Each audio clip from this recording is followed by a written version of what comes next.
নমস্কার, আমি শুভজিৎ। একটা সময় ছিল যখন আমাদের দেশের রাজা, জমিদার ও অন্যান্য ধনী ব্যক্তিরা শিকার করতেন। তারা শিকার করতেন শখে, আবার কেউ কেউ শিকার করতেন প্রয়োজনে। তবে প্রয়োজনটা কিসের ছিল? আসলে কিছু কিছু অঞ্চলে দেখা যেত ম্যান ইটারের উপদ্রব, তখন ডাক পড়তো এই সমস্ত শিকারীদের। আবার কিছু অঞ্চলে ধানের জমি, চাষের জমি খেয়ে যেত বন্য মহিষ, হরিণ, শূকরের দল, তখন তাদের উপদ্রব কমানোর জন্য ডাক পড়তো শিকারীদের। বাংলায় সেই সময় বন জঙ্গল ছিল অনেক, আর সেই বন জঙ্গলে বন্য জীবজন্তুর সংখ্যাও ছিল প্রচুর। আর এই সমস্ত শিকার অভিযান নিয়ে রয়েছে নানান রোমহর্ষক গল্প। তেমনই একটি গল্প আজ থাকছে তোমাদের জন্য। গল্পটি লিখেছেন জগমোহন মুখোপাধ্যায়। তার জীবনে ঘটে যাওয়া নানান শিকারের ঘটনা নিয়ে তিনি লিখে গেছেন অনেক গল্প। সেই সমস্ত গল্পের মধ্যে থেকে আজ তোমাদের জন্য থাকছে একটি গল্প। গল্পের নাম চিতা শিকার।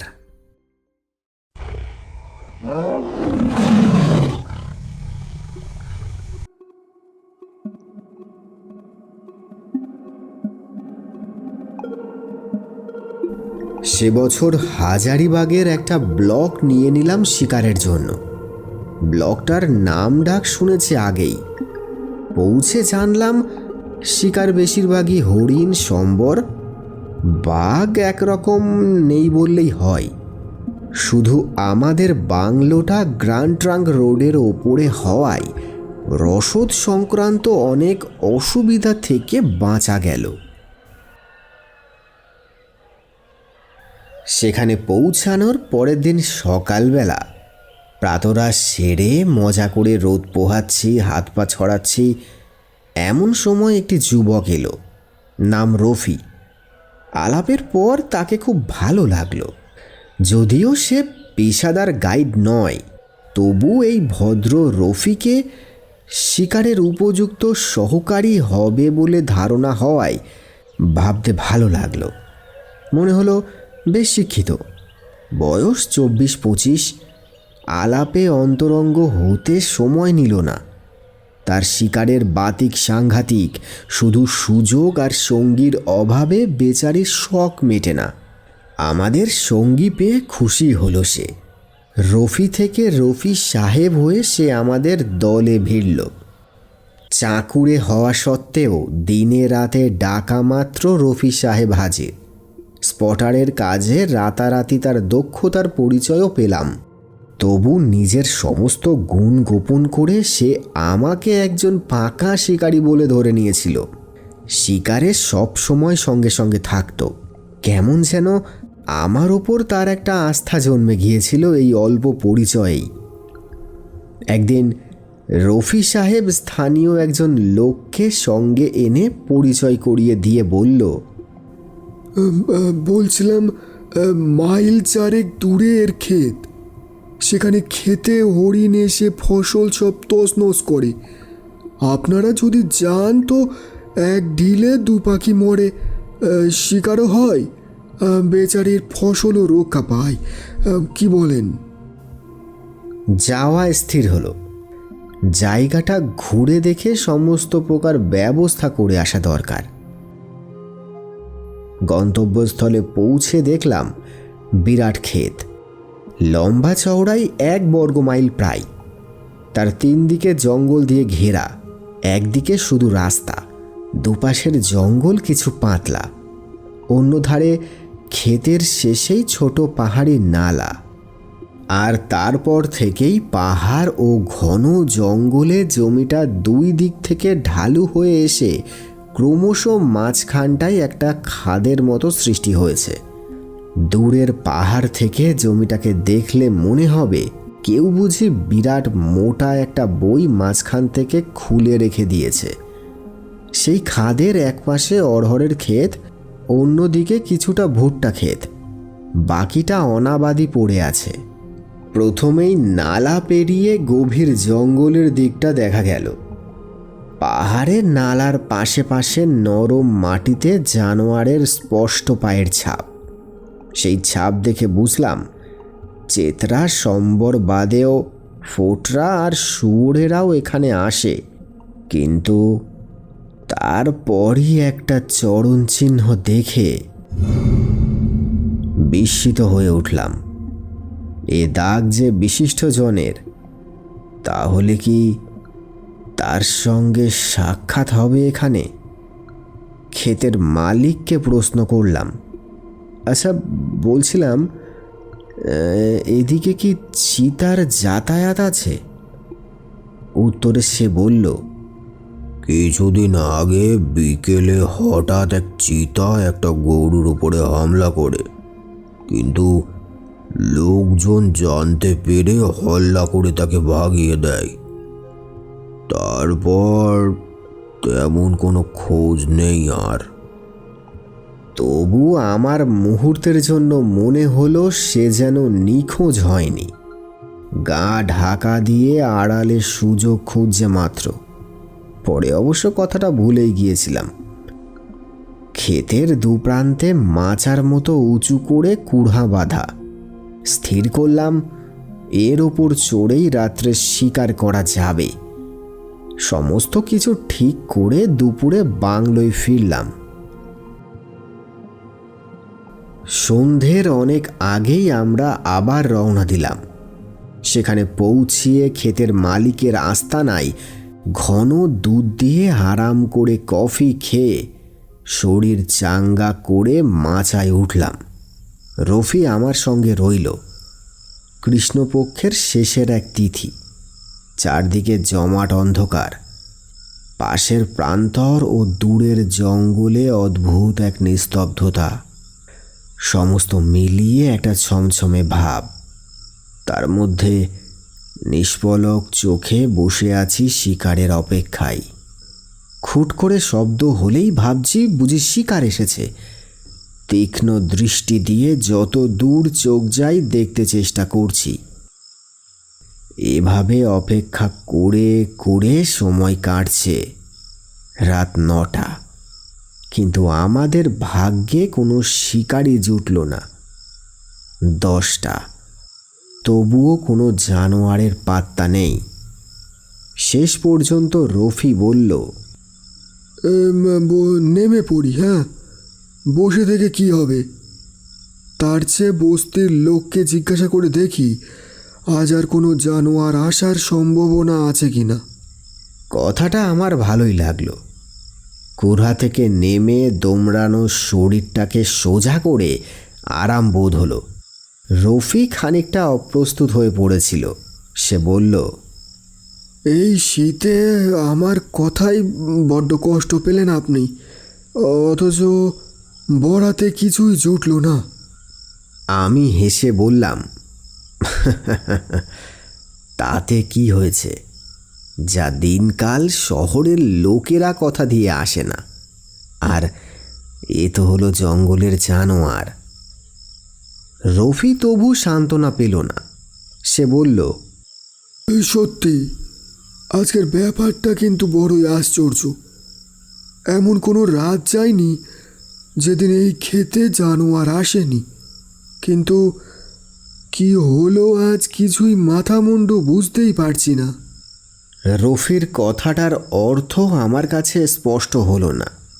ও কি ভাবছে আন্দাজ করতে পারলাম না।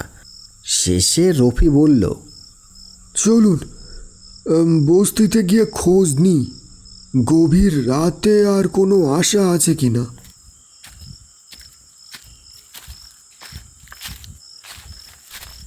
সামনে রফি, পেছনে আমি। মাঝের খাদ মতো জায়গাটা দিয়ে বস্তির পথ। অন্ধকারে পথ হাঁটছিলাম। রফি দরকার ছাড়া আলো জ্বালছিল না। জমাট অন্ধকারে দুজনের পা চলছে। সাবধানতা সত্ত্বেও খাদটা পার হওয়ার সময় আমি হঠাৎ ধপাস করে কাঁটা ঝোপের মধ্যে পড়ে গেলাম। খুব সাবধানে হাঁটার জন্য তেমন চোট না লাগলেও হাতের রাইফেল বাঁচাতে শরীরের বাঁ দিকের ওপর দিয়ে সমস্ত ধাক্কাটা সামলাতে বাঁ হাঁটু আর বাঁ কাঁধে চোট লাগলো। হাত ছড়ে গেল কাঁটা গাছে। আবার উঠে হাঁটতে শুরু করলাম। শব্দ করা বা আলো জ্বালা নিষিদ্ধ। অতএব বস্তিতে পৌঁছিয়ে যা হয় ফার্স্ট এড নেব ঠিক করলাম। কিছুক্ষণেই বস্তির পেছন দিকটাই পৌঁছিয়ে গেলাম। খাদের এপাশে ভুট্টা ক্ষেতের পর শূন্য প্রান্তর, মাঝে মাঝে ছোট ছোট বুনো ঝোপ। কৃষ্ণপক্ষের রাত হলেও ফাঁকা মাঠের মধ্যে কিছুটা আবছা আলোর আভাস পাওয়া গেল। স্টারলাইট বা নক্ষত্রের আলোয় ঝোপঝাড় বাদে বাকি মাঠটাই অন্ধকারটা অনেক ফিকে। মাঠ ভেঙে যাচ্ছি। পাহাড় আর গভীর জঙ্গলের দিকে মুখ করে বস্তিটা ক্ষেতের শেষ প্রান্তে রয়েছে, আর পেছন দিকটাই গোশালা। সব মিলিয়ে বস্তিটার অবস্থান ইংরাজি অক্ষর টি এর মতো অনেকটা। বস্তির দিকে যেতে ডান পাশে গোশালা, বস্তি আর আমাদের মাঝামাঝি স্বল্প ঢালু এক টুকরো মাঠ। সামনে এগোতে এগোতে অস্পষ্ট আলোয় হঠাৎ মনে হলো গোশালার পাশে সেই মাঠে কি যেন একটা স্থির হয়ে দাঁড়িয়ে। প্রথমে গরু বা মোষের বাছুর বলে মনে হলো। রফি স্পটলাইটের আলো ফেলতেই পলকে সেই আলোয় আগুনের ভাঁটার মতো দুটো চোখ জল করে জ্বলে উঠেই মুহূর্তে মিলিয়ে গেল। আর সঙ্গে সঙ্গেই রফির ফিসফিস শব্দ কানে ঢুকল, হুঁশিয়ার, চিতা।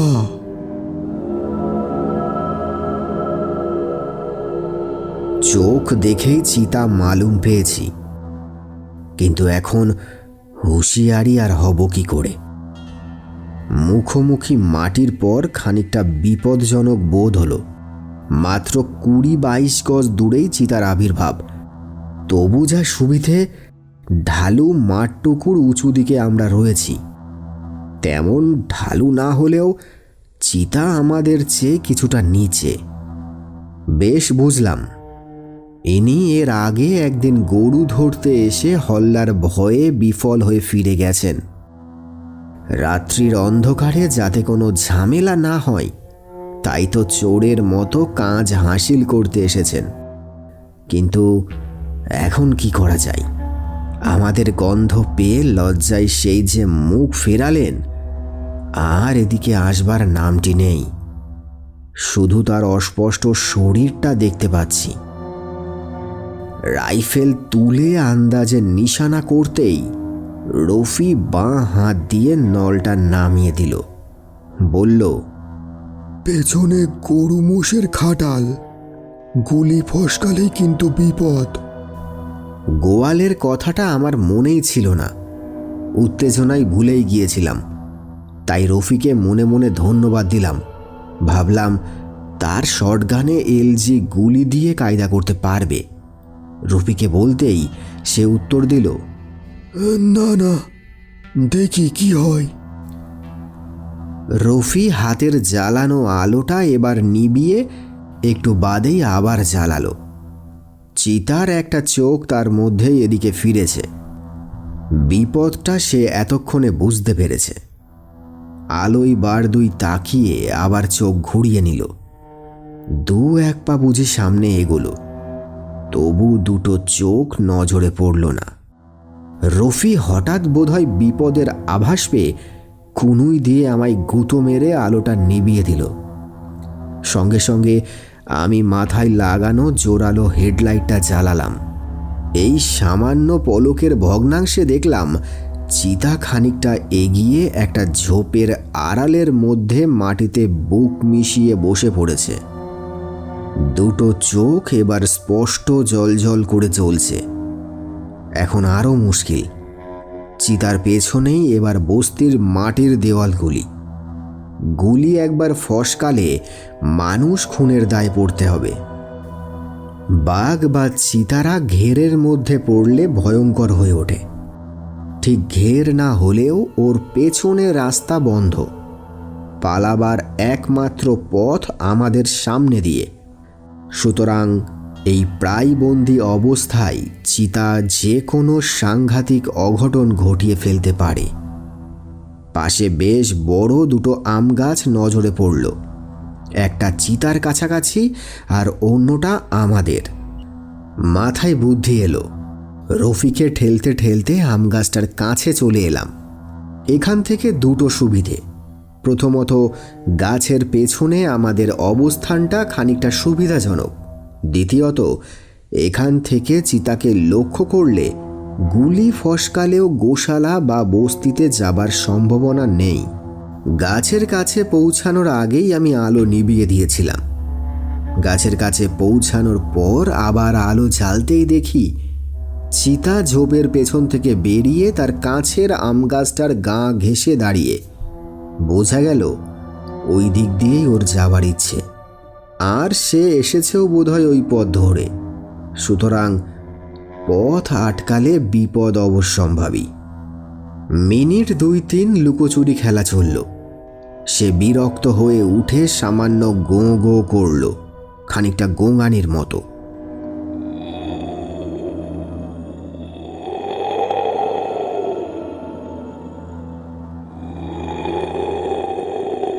ব্যাপারটা এবার খুবই মুশকিলের। চিতার ডাক শুনে বস্তির লোকেরা এসে হল্লা করলেই সর্বনাশ। কিন্তু অনুমান মতো কিছু ঘটল না। কটা কুকুর কেবল চড়া পর্দায় ঘেউ ঘেউ করেই থেমে গেল। আমরা দুইজনেই সম্মোহিতের মতো সব ভুলে দাঁড়িয়ে আছি।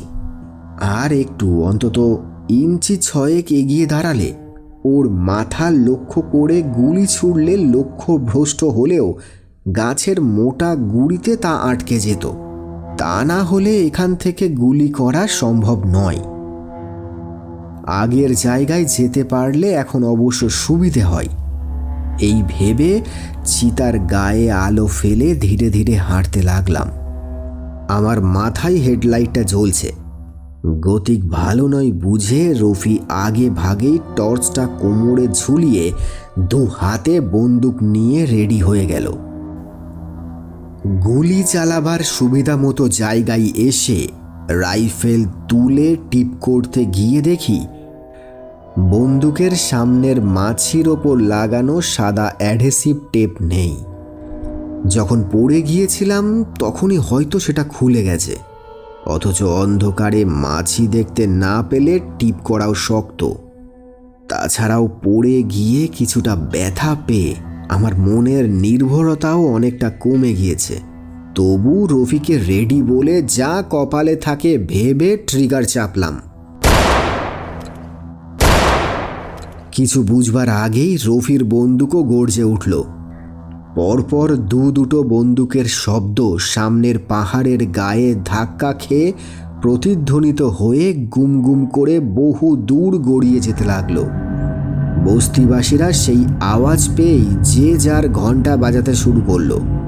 এটাই রেওয়াজ, লোকেরা শব্দ করে শিকারীদের নিজের অবস্থান জানিয়ে দেয়, যাতে সেদিকে কেউ গুলি না ছোড়ে। রাইফেল নামিয়ে দেখলাম দ্বিতীয় আম গাছের দিকে পলকহীন দৃষ্টিতে রফি তাকিয়ে আছে। রফির দৃষ্টি অনুযায়ী চোখ ফেলতেই দেখলাম ধরাশায়ী চিতার ল্যাজটা তখনও ওঠানামা করে মাটিতে আছাড় খাচ্ছে। বুঝলাম আমরা বিপদমুক্ত।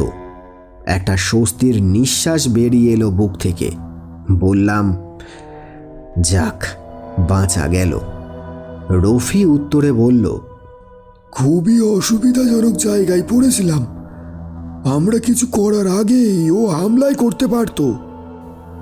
বস্তির লোকেরা হ্যারিকেন নিয়ে এর মধ্যে এসে পড়ল। সকলেই চিতাটার কাছে গেলাম। প্রথম থেকেই আমার ধারণা আমার গুলি চিতার গায়ে লাগেনি।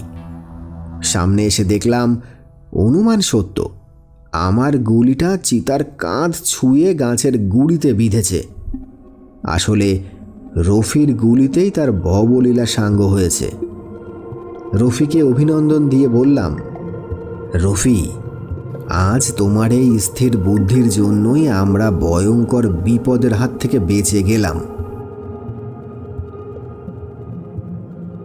গল্পটি তোমাদের কেমন লাগলো সেটি অবশ্যই তোমরা কমেন্টের মাধ্যমে জানাতে পারো। আর তোমরা কোন ঘটনার কথা জানতে চাও, কোন গল্প শুনতে চাও, তোমাদের মতামত কমেন্টের মাধ্যমে জানাতে পারো। ভিডিওটি যদি ভালো লেগে থাকে তাহলে ছোট্ট করে একটা লাইক দিয়ে দিও। আর তোমরা যারা এখনও সাবস্ক্রাইব করোনি কিন্তু এই চ্যানেলের গল্প সবই শোনো, তারা প্লিজ চ্যানেলটাকে সাবস্ক্রাইব করে দিয়ে আমার পাশে থেকো। দেখা হবে খুব তাড়াতাড়ি আবার একটা নতুন ভিডিওর সাথে। ভালো থেকো, সুস্থ থেকো এবং ক্রিয়েটিভ সোলের সাথে থেকো। ধন্যবাদ।